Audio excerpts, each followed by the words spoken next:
Alright, so now we're gonna do some fun stuff. Not exactly fun, but...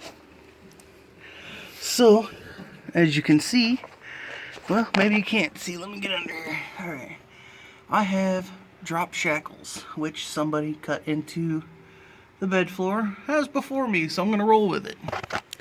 And what I want to do is, as you can see, this truck hasn't been axle flipped yet, which is going to push it way up. So, what I have to do is I have to C-notch the frame, and I'm going to cut off that bump stop and everything. But, I need to do that to get my rear end under there, which is out here, behind my door. Whoop. 373 with a mini spool. So that is going in, and I'm going to do my own C-notch, and I'm going to use this. What I'm going to do is I actually made this as an anvil for a English wheel I was making that never really worked out. So I'm going to cut out all this welding I did, both sides, and this is a 5.5 inch in diameter, 3 inches thick. The frame is 5 inches, which means that's exactly half of this. So, whoop, right in half. And it's 3 inches. 3 inches. So this is perfect.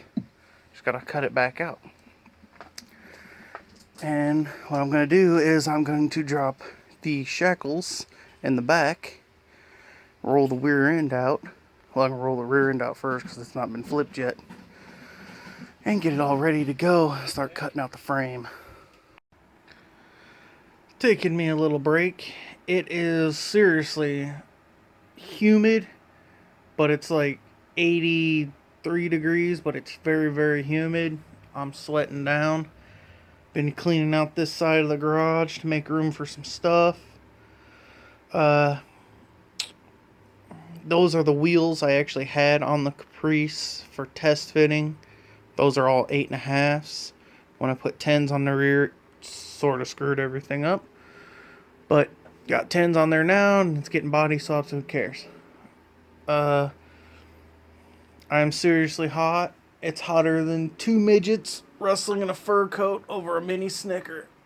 Ugh. But I am going to finish off my break here and get back at cleaning. Yeah, I'm dirty when I work. Sorry. Okay, so it's 11:30. I'm super bored. Part of Kentucky I'm in, 11:30 means it's 11:30. Who cares? So I'm gonna start crawling under the truck and pull off the brake lines. Maybe even zip off them wheels. Maybe not, though. It'll help me roll it back if it's still on the wheels. So, got me a light. This is the Harbor Freight light. This thing right here is wicked bright and well worth $35, but I actually got it on discount. And got my brake line, fuel line, trans line, whatever kind of line wrenches you want to call them. They're just line wrenches.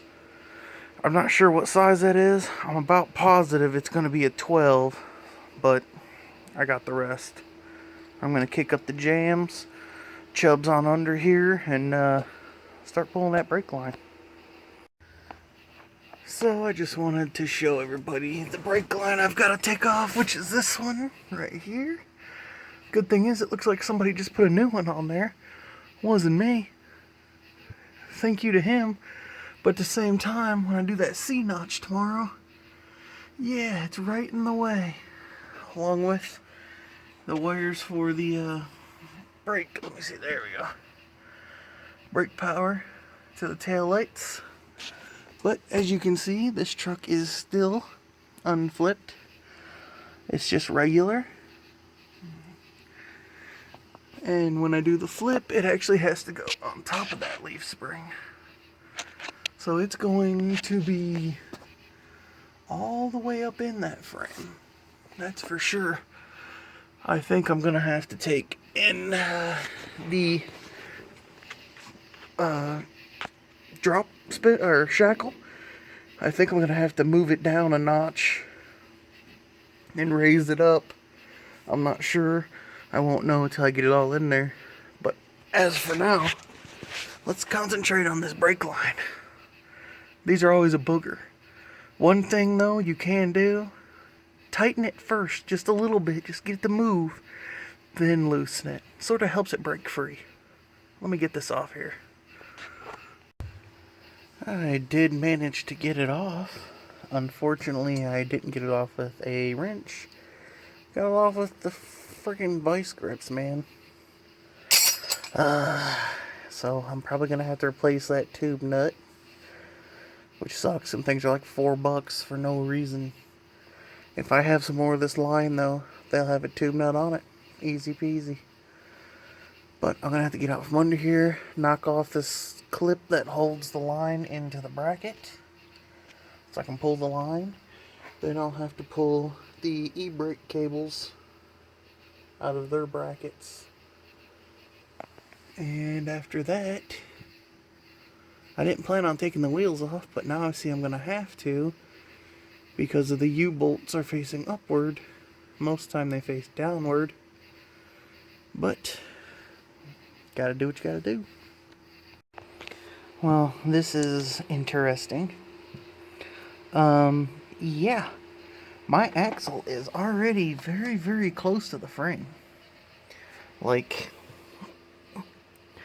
it's like four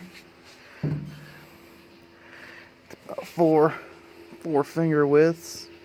That's like 4 inches. So when I flip it, it's a 5. So it'll be an inch in already to the frame.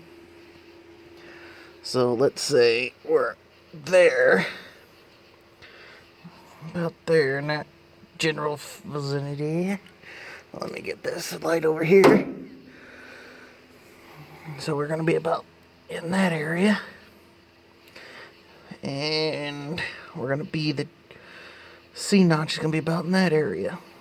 So we're going to have like 2 or 3 inches of movement.